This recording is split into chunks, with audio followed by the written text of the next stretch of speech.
రాజ్యసభలో కేంద్ర హోంమంత్రి అమిత్ షా మాట్లాడుతున్నారు. లైవ్ చూద్దాం.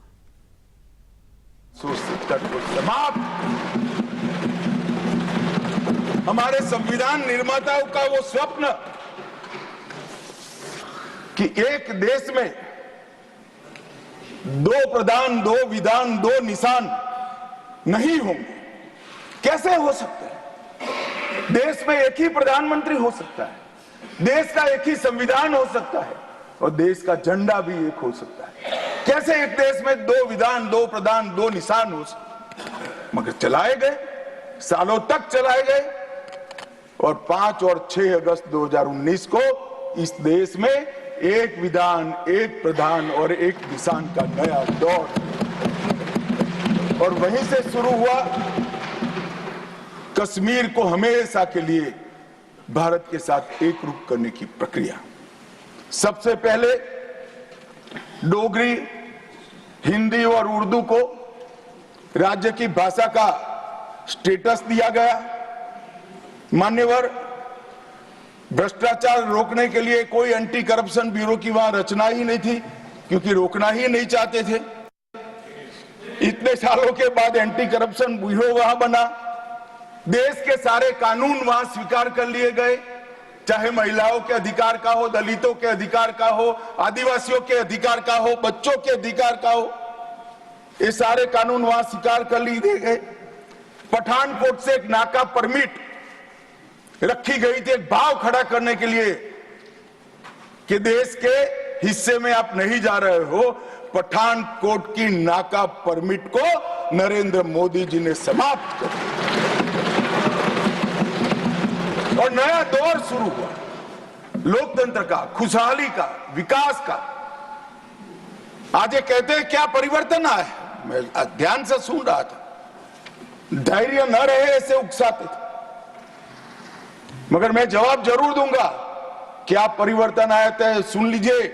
33 साल से आपके शासन में रात्रि के सिनेमा हॉल नहीं खुलते थे, सिनेमा हॉल ही नहीं खुलते थे हमारे शासन में. वहां 34 साल से मरहूम के जुलूस का, ताजिया का परमिशन नहीं था, हमारे समय में दिया गया. G20 की बैठक में दुनिया भर के डिप्लोमेट्स वहां शांति से गए. कश्मीर की संस्कृति, संगीत, खाना और कश्मीर की खूबसूरती को एंजॉय कर कर वो अपने अपने देश में वापिस गए. मान्यवर, इस देश में लाल चौक पर तिरंगा फहराने के लिए हम सब भी गए थे. प्रधानमंत्री और हमारे तत्कालीन राष्ट्रीय अध्यक्ष मुरली मनोहर जी के नेतृत्व में कश्मीर, कन्याकुमारी से कश्मीर यात्रा निकली थी. यहां से बहुत सारे लोग उसमें होंगे. मुझे मालूम है मान्यवर, हमें परमिशन नहीं मिल रही थी लाल चौक जाने की. जब जीत किया गया कि हम जाएंगे, जो भी परिणाम आए, सेना की रक्षा में वहां जाना पड़ेगा और आनंद फानन में ध्वजवंदन कर कर वापस आना पड़ा.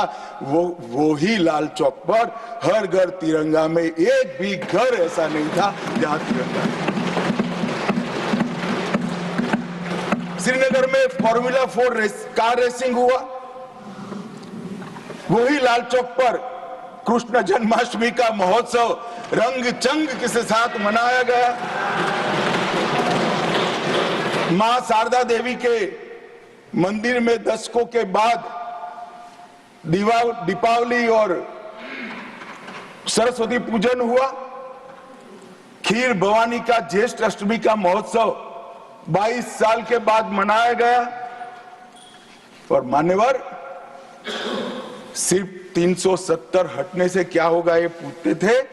इसके पीछे हमने कई सारे ऐसे कदम उठाए जिससे आतंकवादियों के साथ भारतीय बच्चों की जुड़ने की संख्या करीब करीब 0 हो गई है.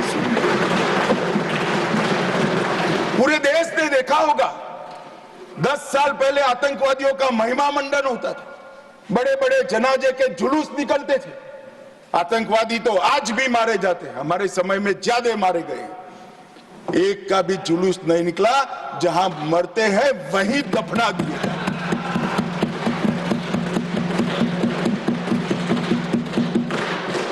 कोई आतंकवादी बन जाता था।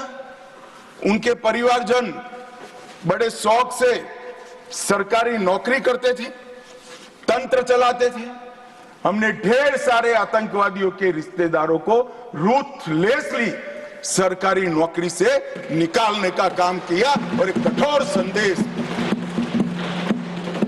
बार काउंसिल में उनके समर्थक बैठे थे, केस नहीं कर सकते थे, हड़तालें हो जाती थी। जो बैठे थे वो सभी या तो दिल्ली की जेल में है या श्रीनगर की जेल में है। मान्यवर,